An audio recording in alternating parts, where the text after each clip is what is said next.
आज आपण घरच्या घरी एकदम सोप्या पद्धतीने घरचे प्रोडक्ट वापरून पेडिक्युअर करणार आहे।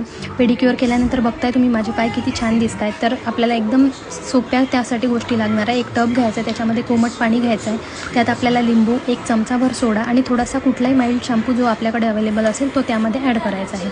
पेडिक्युअर केल्यामुळे काय होतं की आपले पायांची जी स्किन आहे, जी टाचांना ज्या भेगा पडतात किंवा रफ स्किन असते, ड्राय स्किन असते किंवा थोडंसं आपल्याला टॅनिंग झालं असते ते त्यांनी रिमूव्ह होतं। पाय गोरे होतात किंवा पांढरे होतात हा त्यामागचा उद्देश नाही आहे।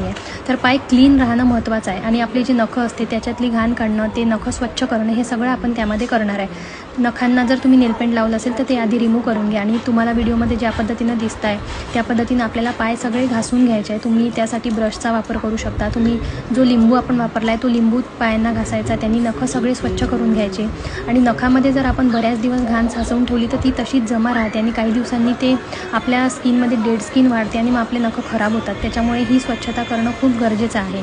तर या पद्धतीनं मी सगळे पाय घासून घेतले आहे लिंबाने आपले आणि त्यानंतर मी माझे नेल्स पण स्वच्छ करणार आहे। त्यासाठी मी पहिले ब्रश घेतला आहे, ब्रशनी माझी नेल्स तळभागाचा तळपायाचा जो भाग असतो तो पण मी छान घासून घेतला आणि या पद्धतीचं नेल कटर तर सगळ्यांकडे असतेच।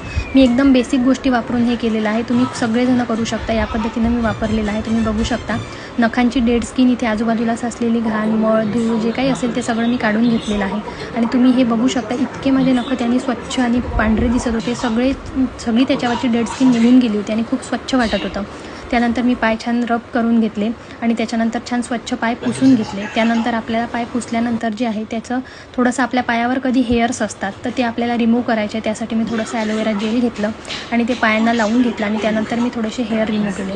त्वचेची काळजी तर आपण नेहमीच घेतो, पण पायांची, हाताची काळजी घेणं पण तितकंच गरजेचं आहे। चेहरा गोरा पण हातपाय काळे असं व्हायला नको, म्हणून आपल्याला पायाची, हाताची सुद्धा काळजी घेणं खूप आवश्यक आहे। या पद्धतीनं मी सगळे हेअर रिमूव्ह केले। बघू शकता तुम्ही माझे पाय किती क्लीन दिसत होते। त्यानंतर मी हा होममेड स्क्रब वापरला आहे। तर याच्यामध्ये मी थोडीशी कॉफी घेतली आहे, चिकू घेतला होता आणि त्याच्यामध्ये थोडंसं मी ज्वारीचं पीठ मिक्स करून घेतलं होतं आणि यांनी मी सगळ्या पायाला स्क्रब करून घेतला आहे।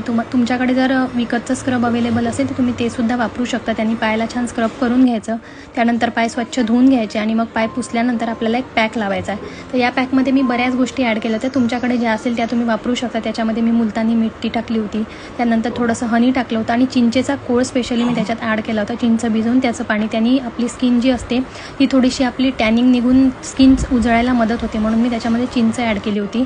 तर हे सगळा पॅक आपण पायाला लावायचा आणि त्यांनी पाय सगळे स्वच्छ करून घ्यायचे। त्यानंतर पाय धुतल्यावर मी थोडंसं इथे खोबरेल तेल वापरलं आहे पायाची मसाज करण्यासाठी, कारण आपण पायाला बरंच घासलं असते, पाय गरम पाण्यात असतात, म्हणून त्याला थोडंसं क्रीम म्हणा किंवा खोबरेल तेल तुम्ही वापरू शकता आणि ते छान या पद्धतीनं मसाज करून घ्यायची। नेल्स इतके स्वच्छ आणि इतके क्लीन दिसत होते। तुम्हाला जी पण नेल पेंट आवडत